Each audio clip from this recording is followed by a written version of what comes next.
자, 18강 쭉 가볼게요. 우리 교재 193쪽이고요. 6번 해가지고요. 이거 사례 적용하는 문제죠. 적절하지 않은 걸 이렇게 나와 있고요. 하나씩 따로따로 나와 있기 때문에 바로 점검해 보죠. 일단 1번이요. 기억과 관련이 되죠. 우연과 원인의 혼동인데 그냥 이건 뭐예요? 시간적으로 앞서 있는 것을 뭡니까? 나중에 일어나는 것의 원인이라고 잘못 생각하는 거죠. 그러면 세차를 할 때마다 이게 시간적으로 앞서 있기는 해요. 그 다음에 비가 왔다는 것을 떠올리고 세차 때문에 비 온 거라고 생각한다는 거. 실제로 세차가 비가 내리는 직접적인 원인, 비가 오게 되는 직접적인 이유는 아니기 때문에 그냥 시간적으로 먼저 일어나는 것을 원인으로 생각하는 오류를 범한 거죠. 그래서 1번은 기억의 사례로 적절합니다. 니은 한번 보면 자, 공통 원인의 무시라고 나와 있어요. 그죠? 2번 관련되고 있는 거죠. 이를테면 자, 규칙성이 있음이 관찰됐지만 왜요? 공통 원인이 따로 존재한다는 거 좀 보세요. 번개가 번쩍이고 천둥 소리가 들린다. 번개 천둥. 그죠? 규칙적으로 함께 나타나는 거라고 생각할 수 있고요. 그다음에 번개가 천둥 소리의 원인이라고 생각한다. 이제 2번이 어려워지는 게 지금 이 2번이 니은의 사례에 부합하려면 번개와 천둥 소리의 공통 원인이 따로 있어야 되는데 이걸 떠올리기가 쉽지 않죠. 그래서 우리가 일단 얘는 물음표 치고 갈게요. 그죠? 자, 물론 사실은요. 대기 중에 전기의 방전 전기의 방전이라는 공통 원인이 있기 때문에 번개 때문에 천둥 소리가 나타나는 건 아닙니다. 다른 원인이 존재하는 물론 지금 이 문제를 풀면서 바로 그걸 떠올리기는 쉽지 않아요. 다만 확실하지 않으니까 물음표 친 거예요. 그죠? 그다음에 3번 볼게요. 자, 원인과 결과의 혼동인데 얘는 한번 보세요. 인과관계의 방향을 잘못 판단해서 생긴 것이다. 해요. 그러면 실제로 이제 3번과 4번이 다 디귿의 사례인데 원래는 그죠? 실제 원인이 있고 그에 따른 결과가 있는데 그죠? 이걸 뒤바꿔서 뭡니까? 이 원인을 실제의 원인을 뭐라고 착각하는 거예요? 결과라고 착각하는 거죠. 그러면 우리가 원인과 결과의 혼동 같은 경우는요. 그죠? 원인과 결과를 혼동했을 때 앞뒤를 바꾸면 그죠? 바꾸면 뭡니까? 이 결과가 혼동된 결과가 실제 원인이라고 지적된 것의 원인이 돼야 되는 거죠. 원래 원인과 결과가 있는데 이것을 혼동해서 뒤집어 생각한 거니까. 그러면 3번 보세요. 공부를 잘하는 철수가 안경을 낀 것을 보고 안경을 끼면 공부를 잘할 것이라고 생각한다. 그러면 얘가 뭐예요? 그죠? 안경을 끼면 원인, 공부를 잘한다 결과. 디귿의 사례가 되려면 원인과 결과를 혼동한 거니까 이것을 뒤바꾼 즉 공부를 잘한 것이라는 결과가 안경을 끼게 된 것의 실질적인 뭐가 돼야 돼요? 원인이 돼야 되죠. 그러면 공부를 잘하기 때문에 안경을 꼈다. 실제적인 인과관계가 되어야 안 돼요. 안 되기 때문에 3번은요. 원인과 결과를 혼동한 거라고 생각할 수 없습니다. 그죠? 자, 디귿 같은 경우는 원래 원인과 결과가 있는데 이걸 혼동해서 뭡니까? 원인을 결과라고 착각한 거니까 그러면 실제로는요. 이거를 바꿨을 때 실제 원인과 결과로 이해될 수 있어야 되죠. 그다음에 다음에 4번 보면 보세요. 정서적 불안정이 암의 원인이라고 생각한다. 암에 걸린 환자가 정서적 불안정에 시달리는 것을 보고 정서적 불안정이 암의 원인이라고 생각한다. 그러면 혼동해서 얘를 원인, 그죠?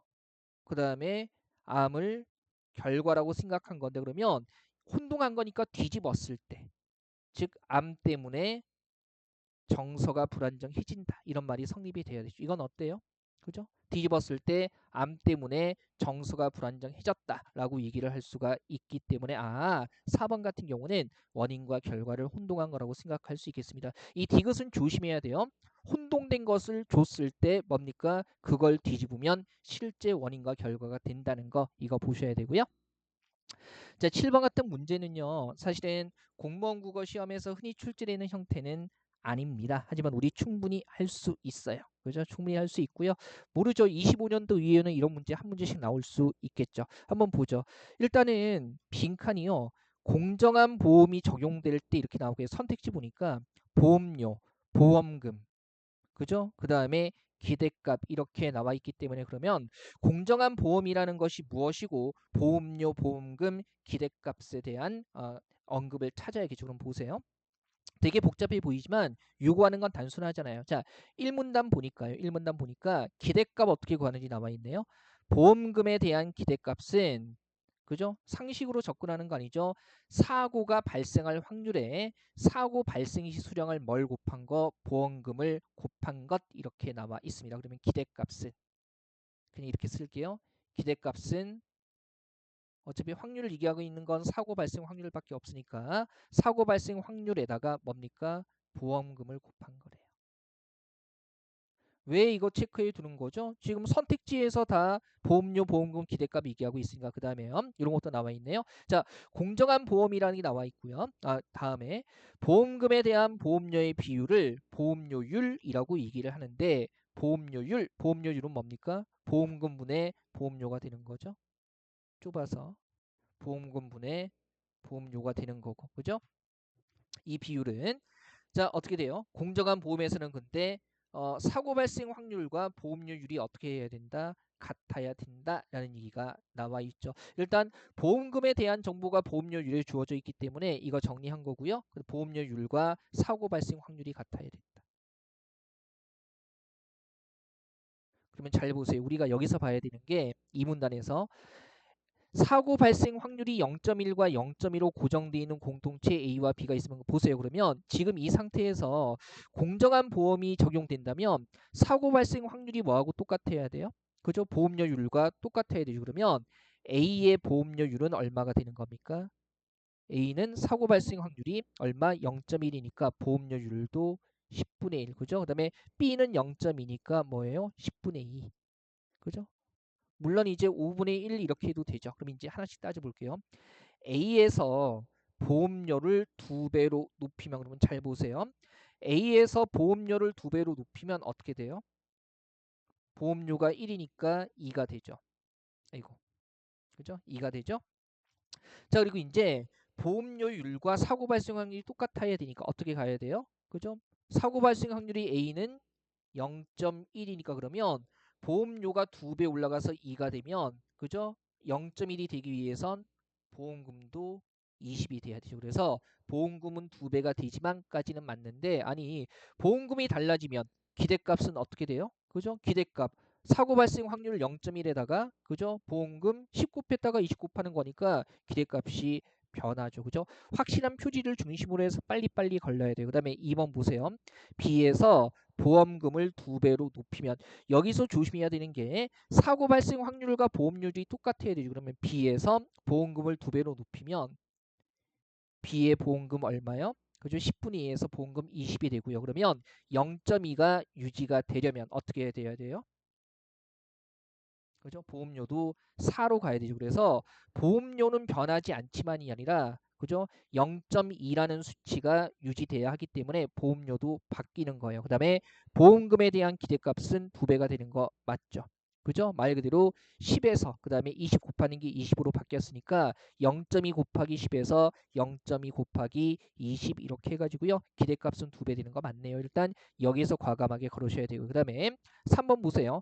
A와 B에서의 보험료가 서로 같다면 그러면 일단 A는 10분의 1, B는 10분의 2니까 보험료를 1로 맞춰야 되는데 그러면 어떻게 돼요? A는 10분의 1, B는 10분의 2, 즉 5분의 1 똑같은 건데 어쨌든 이 상태로 두니까 보험료가 같네요. 그러면 A와 B에서의 보험금에 대한 기대값은 서로 같다. 어떻게 되는 거예요? 기대값은 지금 사고 발생 확률 곱하기 뭐 하는 겁니까? 그죠? 보험금 곱한 값이니까 A 같은 경우는 0.1 곱하기 10해서 1이고요. B 같은 경우는 0.2 곱하기 5에서 역시 1이 되기 때문에 3번은 맞습니다. 그죠? 재미있는 문제죠. 그 다음에 4번에 A와 B에서의 보험금이 서로 같다면 우리 주어진 세팅에서 생각하면 되겠네요. 그죠? 보험금이 서로 같다면 10, 10 이렇게 되고요. 그 다음에 A에서의 보험료는 B에서의 보험료의 2배이다. 오히려 B가 보험료가 2고 A가 1이니까 이거 바뀌어야 되죠. 그죠? 자, 이거 귀찮아하지 마시고요. 물론 이렇게까지 섬세하게 계산하는 게 나올 확률은 상당히 낮기는 합니다. 근데 설명용으로 얼마든지 응용될 수도 있기 때문에 선택지에서 필요한 정보를 체크하시고요. 제시문에서 그 정보를 확인할 수 있어야겠습니다. 특히 여기서는요. 공정한 보험에서는 보험료율과 사고 발생 확률이 같다. 있다라는 게 결정적인 힌트가 되기 때문에 이 정보를 놓치면 안 되겠죠. 그죠? 좀 까다롭습니다. 네, 8번 가보죠. 부합하지 않는 것은 이라고 해가지고요. 제시문은 좀 긴데 선택지 구성은 복잡하지 않습니다. 보죠. 자, 집단지성이 작동하면 공유와 협업 등을 통해서 개인의 능력을 초월할 수 있다. 푸셨으니까 바로 볼게요. 1문단에 보니까 집단지성 얘기가 나와 있고요. 그죠? 그 다음에 뭐예요? 집단지성. 협력하는 거고 그 다음에 전문가의 능력을 초월하게 되고 어떻게 된대요? 공유, 참여, 협업. 그러면 집단지성 공유, 협업 확인되고요. 그다음에 전문가의 능력을 초월하게 된다. 이게 개인의 능력을 초월하게 되는 거 아니겠어요? 그다음에 2번 보면 인터넷의 발달, 집단지성 출현에 영향을 미쳤다. 자, 이 문단 보니까 결정적으로 보세요. 첫째 줄에 21세기를 전후해서 집단지성은 사회의 다양한 분야에서 주목받고 있는데 인터넷의 비약적인 발달과 관련이 있다.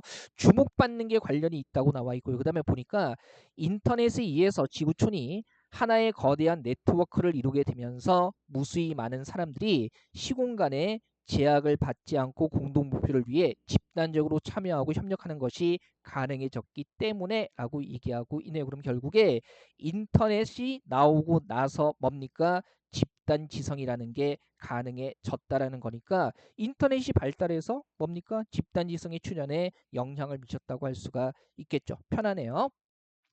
네, 3번 볼게요. 자, 집단지성 작동하려면 집단지성 공동체가 자율적으로 규제된대요. 이런 전제가 필요하대요. 그러면 일단 나와 있는 거 찾아보죠. 우리 정보 사문단에서 확인할 수 있는데요.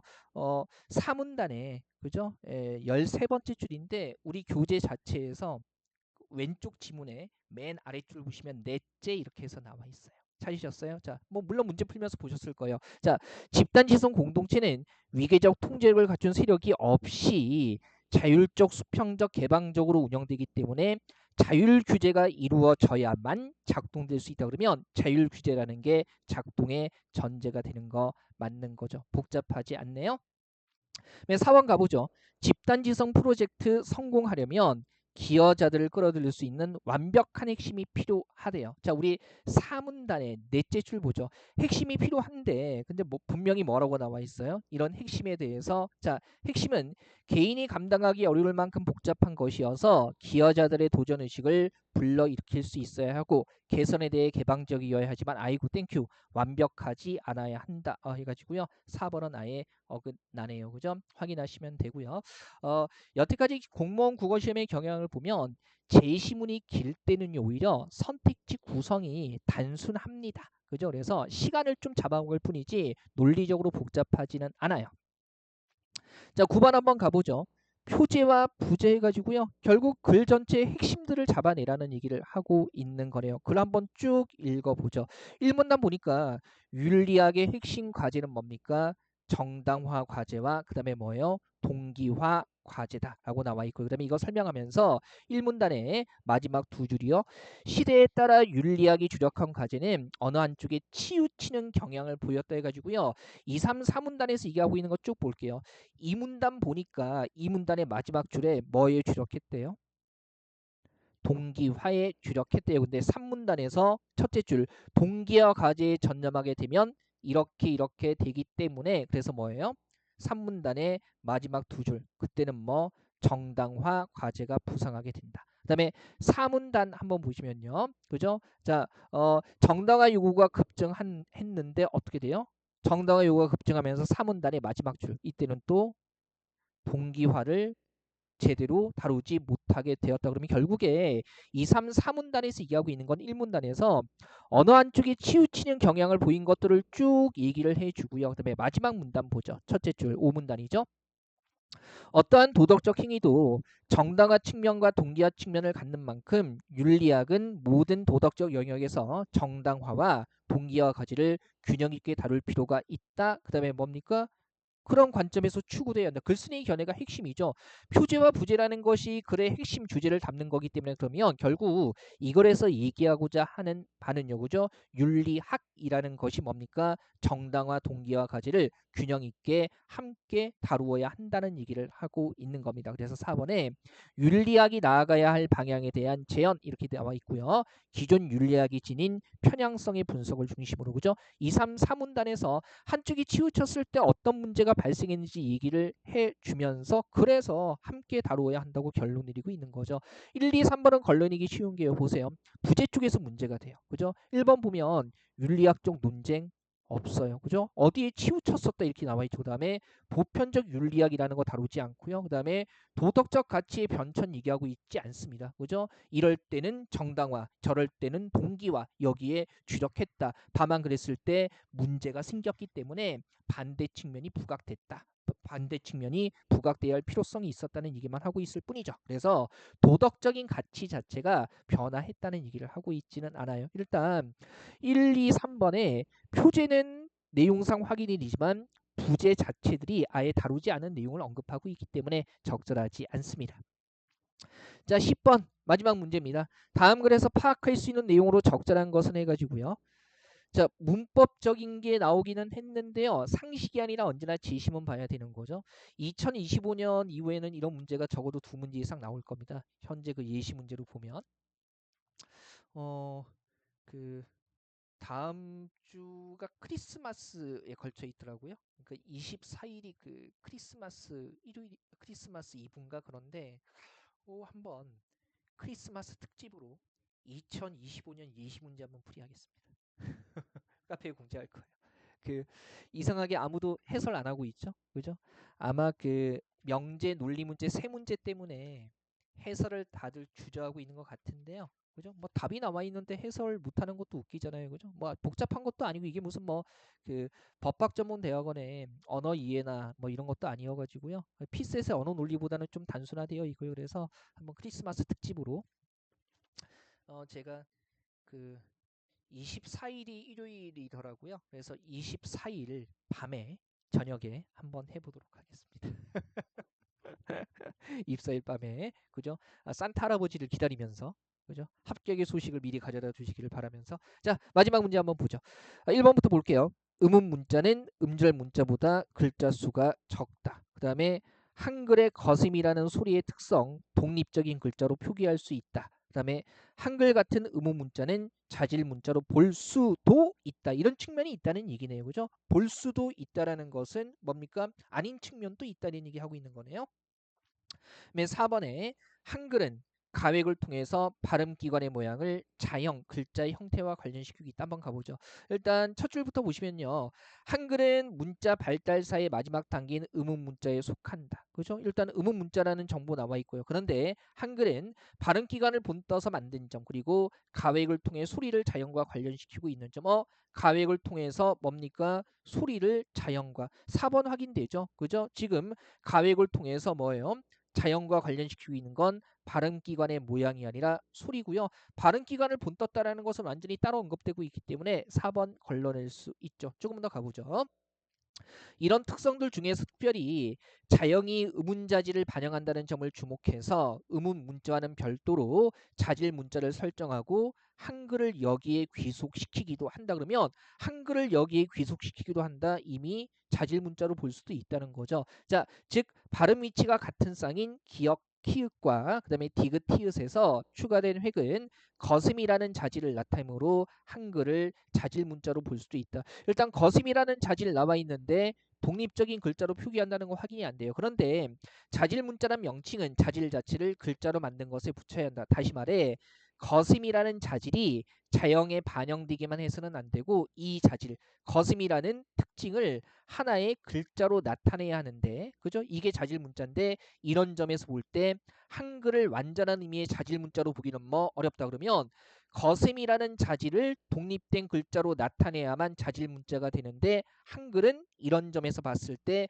완전한 의미의 자질 문자로 보기는 어렵다. 즉 한글에서는 거슴이라는 자질을 뭐 독립된 글자로 나타낼 수 있다 없다 어렵다 그랬으니까 없다는 거 아니겠어요. 그래서 요거 2번도 틀린 거고요. 끝까지 봤더니 이 글자 수에 대한 얘기는 언급하고 있지 않아요. 그래서 3번이 적절합니다. 그죠? 일단은 추가된 획이 거슴이라는 자질을 나타내기 때문에 자질 문자로 볼 수도 있다. 하지만 완전한 의미의 자질 문자는 아니다라는 거니까 이런 거죠.